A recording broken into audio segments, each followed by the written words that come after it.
ఓం మహాగణాధిపతయే నమః. ఓం గురుభ్యో నమః. ఓం శ్రీమాత్రే నమః. పరమేశ్వర స్వరూపమైనటువంటి జ్యోతిష, వాస్తు మరియు ఇతర అనేకమైనటువంటి శాస్త్రములను మనకు అందించినటువంటి మహర్షులకి నమస్కారం.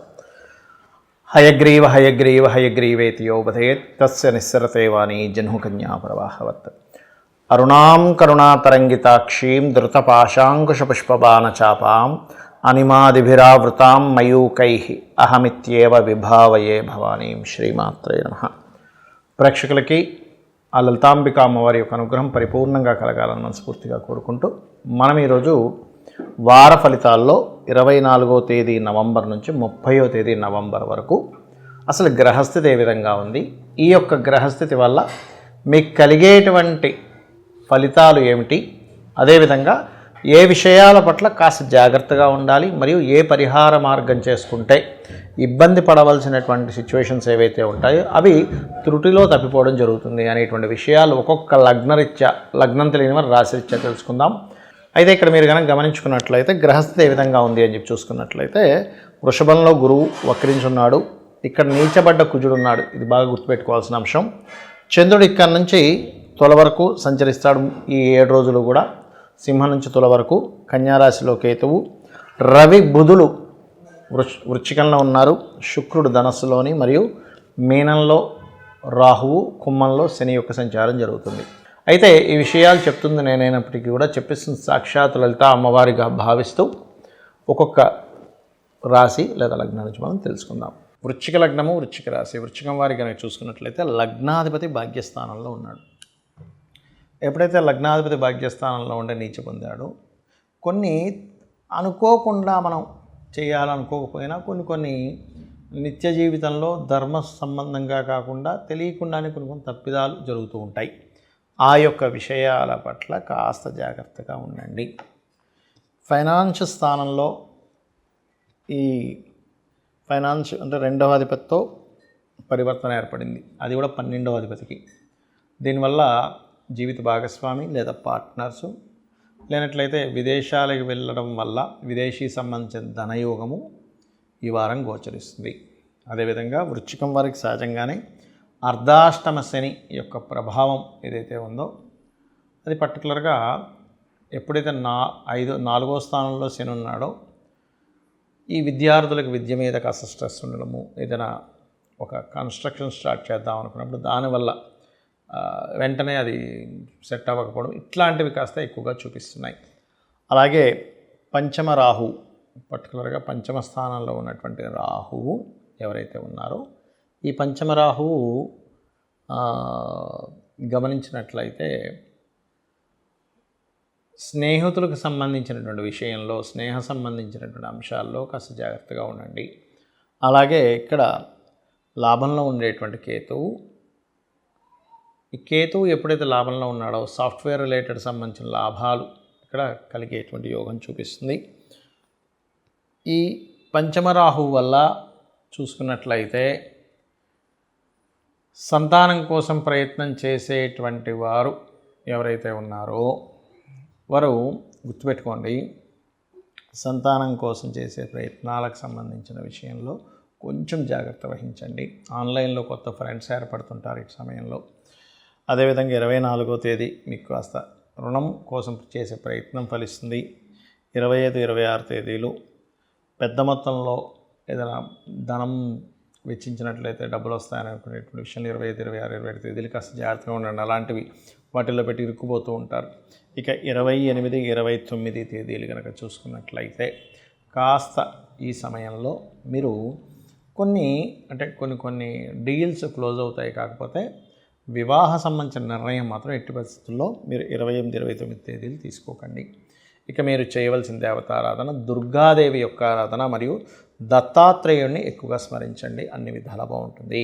ఇలా ఎప్పుడైనా సరే ఈ కుజుడు కానీ శని కానీ ఇలా నీచబడ్డ కుజుడు కనుక శనిని చూసేటప్పుడు దాని మీద అగ్రెసివ్ ప్లానెట్ అనేటువంటి రాహుకి కుజుడికి సంబంధాలు ఏర్పడ్డప్పుడు సర్వసాధారణంగా మనకి లోకంలో జరిగేటువంటి ఫలితాలు ఏమిటి, ఏ విషయాల పట్ల జాగ్రత్తగా ఉండాలి అంటే ఇవన్నీ కూడా ఒక సడన్గా ఒక సునామీ లాంటివి కానీ లేనట్లయితే ఒక విపరీతమైనటువంటి వర్ష సంబంధించిన గొడవ సంబంధించిన పెంచే కాంబినేషన్ అంటారు. ఎందుకంటే ముండేన్ ఆస్ట్రాలజీలో ఈ కాంబినేషన్స్ ఏర్పడ్డప్పుడు కాస్త జాగ్రత్తగా ఉండాలి.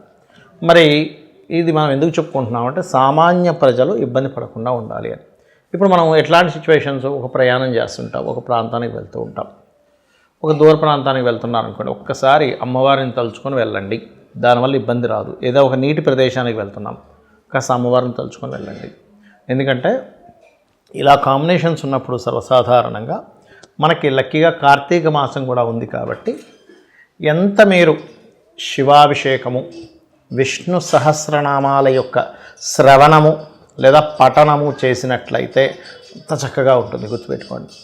అంటే ఏమండి విష్ణు సహస్రనామాలు ఇంకా వాళ్ళ పని ఎంతసేపు మనల్ని సేవ్ చేయడమేనా అంటే అలా కాదు. మీరు బాగా అర్థం చేసుకోండి.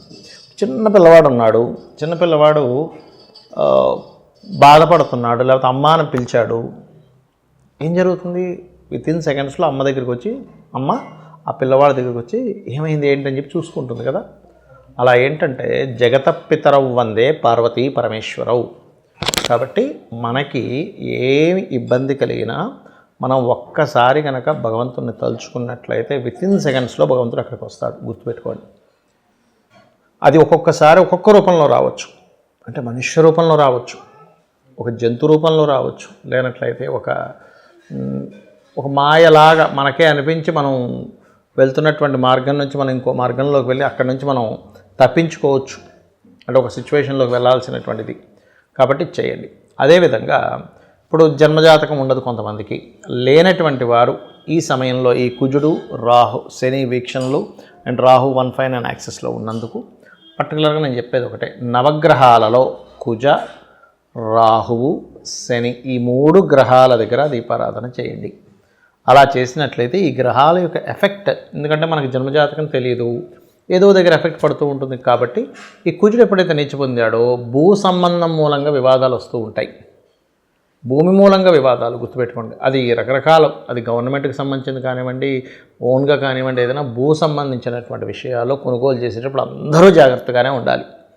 చాలా జాగ్రత్తగా ఆ డాక్యుమెంట్స్ ఎలా ఉన్నాయి, ఆ డాక్యుమెంట్స్, ఆ పత్రాలు ఏవైతే ఉన్నాయో సరైనంగా ఉందా లేదా, లేనట్లయితే వివాదాస్పదమైనటువంటి భూమిని ఏమైనా కొనుక్కుంటున్నామా, ఒక్కసారి ఏమి కొంపలు ములిగిపోవు. చాలామంది ఏమనుకుంటారు, అవతల వాళ్ళు హర్రీ పెడుతూ ఉంటారు, ఏమంటే ఇప్పుడు కొనేసేయండి, వేరే పార్టీ ఉంది, నాకు వేరే వాళ్ళు అడుగుతున్నారు, మీరు ఏదో ఒకటి చెప్పండి అంటూ ఉంటారు. మనల్ని టెంప్ట్ చేయడానికి. మనం ఏంటి, సర్లే తక్కువకు వచ్చేస్తున్నాడు కదా, ఇంకోళ్ళు ఎవరో తీసేసుకుంటారేమో, ఇంకోళ్ళు తీసుకోవడం సంగతి పక్కా పెట్టండి, ఫస్ట్ మీరు నష్టపోతారు తొందరపడితే. కాబట్టి ఈ జాగ్రత్త ఖచ్చితంగా తీసుకోండి. ఇక రెండవది ఏమిటంటే, ఇక్కడ వ్యాపార సంబంధించినటువంటి స్థానంలో, అంటే వ్యాపార లాభ స్థానంలో శని ఉన్నాడు ఇక్కడ. అది కుజుడు దృష్టిలో ఉన్నాడు. అంటే ఏంటి, వ్యాపార లాభాలు అధికంగా వస్తాయి అనేటువంటి ఒక చిన్న దీంట్లో ఒక్కొక్కసారి ఏమవుతుంటుందంటే మనం తొందరపాటు పడి కొన్ని తప్పుడు నిర్ణయాలు తీసుకుంటూ ఉంటాం. కాబట్టి ఆ యొక్క విషయాల పట్ల కూడా అందరూ జాగ్రత్తగా ఉండాలి. ఇది ముఖ్యంగా గుర్తుపెట్టుకోండి. అదేవిధంగా విదేశీ స్థానంలో రాహు ఉంటూ ఇక్కడ కుజుడు యొక్క దృష్టి దాని మీద ఉంది. అంటే 159 యాక్సెస్ అంటారు. నాడీ ఆస్ట్రాలజీలో 1, 5, 9 రాశుల్లో ఉండేటువంటి గ్రహాలు పరస్పరం వీక్షించుకుని ఉంటాయి. కాబట్టి కాస్త విదేశాలకు వెళ్ళాలి, ఇంపోర్ట్ ఎక్స్పోర్ట్ బిజినెస్ చేసేటువంటి వారు కూడా కాస్త జాగ్రత్తగా ఉండండి. అయితే ఇక్కడ ఎప్పుడు గుర్తుపెట్టుకోవాల్సింది ఏంటంటే, గోచార ఫలితం ఏదైతే ఉందో అది గోచారం అందరికీ ఒక 10 to 15% పనిచేస్తూ ఉంటుంది. కానీ ముఖ్యంగా మనం చూసుకోవాల్సింది మన పర్సనల్ చార్ట్, అంటే జన్మజాతకము అంటారు. మీరు పుట్టినప్పుడు మీరు పుట్టినటువంటి సమయాన్ని, తేదీని, నెలని, సంవత్సరాన్ని, ప్రాంతాన్ని, ఈ 5 అంశాలు తీసుకొని మీరు పుట్టినప్పుడు ఏ లగ్నము గడుస్తుంది, ఏ గ్రహాలు ఎక్కడున్నాయి, ఒక్కొక్క గ్రహము ఎంత స్ట్రెంగ్త్ఫుల్గా ఉంది, ఎంత వీక్గా ఉంది, ఒక్కొక్క భావము ఎంత స్ట్రెంగ్త్ఫుల్గా ఉంది, వీక్గా ఉందనే దాన్ని పరిశీలన చేసి అవి ఎందుకు అలా ఏర్పడతాయి. కొంతమందికి ధనభావం బాగుంటే విద్యాభావం బాగోదు, మరి కొంతమందికి వివాహ స్థానం బాగుంటే సంతాన స్థానం బాగోదు, మరి కొంతమందికి జాబ్ స్థానం బాగుంటే వ్యాపార స్థానం బాగోదు, మరి కొంతమందికి ఒక్కొక్కటి తల్లి స్థానం బాగోదు కొంతమందికి. అప్పుడు తల్లితో కూడా వ్యతిరేకత వస్తూ ఉంటుంది, విద్యాపరంగా వ్యతిరేకత వస్తూ ఉంటుంది. ఒక గృహం కొనుక్కుంటే అదేదో డిస్టర్బ్ అవుతూ ఉంటుంది. ఎందుకు అవుతుంది అలా అంటే ఒకటే గుర్తుపెట్టుకోండి, మనం పూర్వజన్మల్లో చేసుకునేటువంటి కర్మ అంటారు దీన్ని. బ్యాడ్ కర్మ చేసాము, ఒకరిని ఇబ్బంది పెట్టాము, ఒకరి ప్లేస్ లాక్కున్నాం. ఈ యొక్క జన్మల్లో మీరు ఏది కొన్నా కలిసి రాదు, స్థలాలు, గృహాలు ఏం కొన్నా సరే. పోయిన జన్మలో మనం ఉదాహరణకి మంచి జాబు, మన ఎవరైతే జాబ్ హోల్డర్ మనకి జాబ్ ఇచ్చిన పర్సన్ ఎవరైతే ఉన్నారో అతను మనల్ని నమ్మి ఒక జాబ్ ఇచ్చినప్పుడు దాన్ని మనము మిస్యూజ్ చేశాం. ఆయన మనల్ని నమ్ముతున్నాడు కదా గుడ్డిగా అని చెప్పి మనం ఇష్టం వచ్చినట్టుగా ప్రవర్తించాం. ఈ జన్మల్లో మనకి జాబ్ రమ్మన్నా రాదు, కష్టపడాల్సి వస్తూ ఉంటుంది. ఎందుకు? పాస్ట్ లైఫ్లో నువ్వు చేసినటువంటి కర్మ. మంచి భార్య వచ్చింది అయినా సరే హింసిస్తున్నావు. అంటే కట్నం తీసుకురా, మీ అమ్మగారి ఆస్తి తీసుకురా, నేను పని చేయకుండా ఇంట్లో కూర్చుంటాను, నువ్వే నన్ను పోషించాలి, ఇట్లాంటివన్నీ పెడుతుంటారు కొంతమంది. అలాగే స్త్రీల్లో కూడా ఉంటారు. నువ్వు మీ అమ్మతో కలిసి ఉండకూడదు, నాన్నతో కలిసి ఉండకూడదు, మీ చెల్లెలతో మాట్లాడకూడదు అనుకునే స్త్రీలు ఉంటారు. ఇలా ఇబ్బంది పెట్టే పురుషులు ఉంటారు. అందరూ ఉంటారు, గుర్తుపెట్టుకోండి. ఒక స్త్రీ పురుషుడు అనే కాదు, వాళ్ళ తత్వాలు బట్టి ఉంటుంది. అలా ఎవరైతే ఇబ్బంది పెట్టారో ఈ జన్మల్లో అనుభవిస్తూ ఉంటాడు. అంటే ఏమిటి? జ్యోతిష్య శాస్త్రం ఏదైతే ఉందో, మనము పూర్వజన్మల్లో ఎటువంటి పిచ్చి పిచ్చి కర్మలు చేసి ఇబ్బంది పెట్టామో అవతల వాళ్ళని, ఆ కర్మ ఇక్కడ వెంటాడుతూ ఉంటుంది. దీన్ని ఏ రకంగా దాన్ని క్లియర్ చేసుకోవాలి? మన జన్మజాతకంలో ఉపాసన చేసే దేవత ఉంటుంది, దాన్ని పట్టుకోగలగాలి. అంటే ఒక్కొక్క లగ్నానికి ఒక్కొక్క దేవత. ఇంతమంది దేవీ దేవతలు ఎందుకంటే ఒక్కొక్కరు ఒక్కొక్క రకంగా తరిస్తారు. అది ఉపాసనా దేవత ఎవరు, ఒక్కొక్క లగ్నానికి పంచమాధిపతి ఎవరు, భాగ్యాధిపతి ఎవరు, లగ్నాధిపతి ఎవరు, ఏ గ్రహం బాగుంది, ఏ మహాదశ నడుస్తుంది, తద్వారా ఏం చేసుకుంటే బాగుంటుందని చెప్పేది జ్యోతిషశాస్త్రం.